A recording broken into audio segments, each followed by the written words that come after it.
the chairman of the Australian Turf Club, Johnny Cornish. And John, a good week out here at Warwick Farm in the West. The pro ride track up and running, and plaudits all over from all the trainers.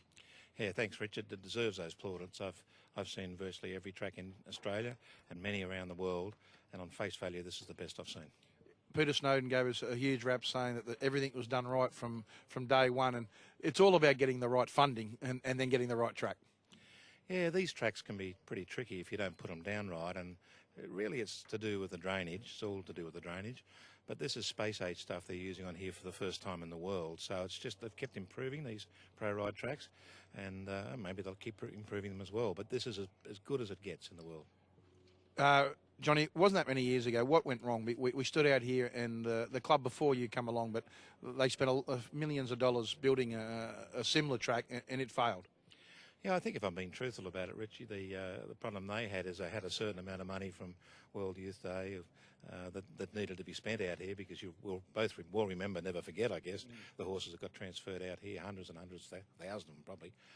And they had to build this extra track, and they had to build it quickly, and they did it, but they built it on what is basically a tar surface, a road, and just put this stuff on top of it. It was never going to drain, it was never going to work, and it broke down, and you know, it was probably a good thing at the time, but we've now made that good thing a perfect thing.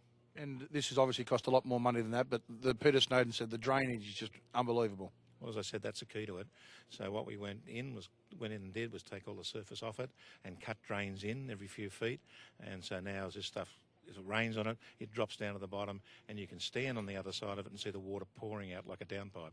It really works. I think this track, you might be able to get 2 or 3 inches of rain on it and be racing 5 minutes later. That's that good. Are we starting to see? We're starting to see little projects all come together out here at Warwick Farm, and it's starting to be spruced up that little bit. Yeah, there's a couple of things I could say about that, Richard. I mean, first of all, when I first came in here, Darren and I came out and met this community. They're a strong community here. They're really interesting people. And we promised them that we'd do quite a lot of things, and I thought they said, oh, we've heard all that before. Now, here we are 3 years later, and we've delivered all those promises except one, and it's been at a cost of nearly 40 million. And this money has been raised basically within this community. Bits of land that they no longer needed, bits of land that was separated by the new roadway, stuff like that, we poured it back into this track. So this is not a thing that's been inspired by the regulator or anybody else. This has been developed in conjunction with and with the cooperation of this community, and it's been delivered. So we've got one thing to go, basically, or 2 things to go maybe, because one's an add-on. We've got to fix a Packers paddock up out the back and turn it into a trot and canter track when this other one disappears, which will be next year sometime. And then we need to sort out this bend here and make the straight a bit longer. They're practical things, you understand them better than anybody, and just mean better racing and more competitive racing. And we've got a design competition going on to sort this bend out and push it towards the river as we speak. There's so many other things. I know we've got the plastic running rails on both tracks, and you've done up also the pro ride track. We've got that, but there's so many other things. The race day stalls, and they were antiquated, but they're now up to scratch, and I think the trainers are pretty happy about that. Well, the trainers' hut's standing, looking at us as we stand here. Yeah, the stripping stalls were bought from Randwick, brand new they were, hardly been installed a few minutes and came out here. They're fantastic. All the old day stalls there, you know, were falling down. You wouldn't want to lean against them. You'd end up in hospital. That's all been fixed and sorted. A lot of things, you know, that you don't see and you don't perhaps get credit for. But these trainers here, they know about them. They know what's good. Well, you own horses, John. It costs a lot of money to own racehorses, and they've got to be given facilities that the horses are safe in their environment. I suppose the pool's been updated and everything at the farm. Oh, yeah, the pool's been totally upgraded. Yeah, it was a bit of a worry. But there's just thing after thing after thing that's happened. And, you know, I'm soft for this community. I was raised here, and I think this community is really the future of racing in many ways because of the young people that live out here. A million of them live between here and Campbelltown.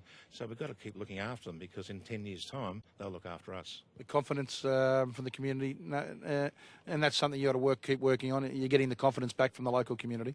Yeah, hard, Richard. You know as I do that this place is hotter in summer by 10 degrees and colder in winter by 10 degrees. If you're sitting in one of the local clubs here in air-conditioned comfort and your kids are in on the ice hockey field that they've provided and all that sort of stuff, you know, it's hard to get them down to the races. But that's the challenge for us. That's what we've got to do. And, yeah, we've got plenty of things in mind for that too. About 40 million been spent on Warwick Farm and surround since World Youth Day, but no doubt you've got to dig deeper because there's more to come. Well, we've got to move on as well. We've got to move on to Rose Hill next. That's the next one. You know, I unashamedly am proud of what's happening at Randwick. Now we've got to move to Rose Hill because that's got crying needs that you can see. A bit hard to do 3 or 4 tracks at once, but we have a plan to go to Rose Hill next. In this day and age, you know, the council and the regulator gets in the way a lot. Gets in the way, I say advisedly, but that's the truth. So it just takes a bit longer than you or I might want, you know, to actually do things. And always a bit more money's got to be paid out for this or that or some contribution. So we're working through that now and we're close. Keep working, mate. Thanks, mate.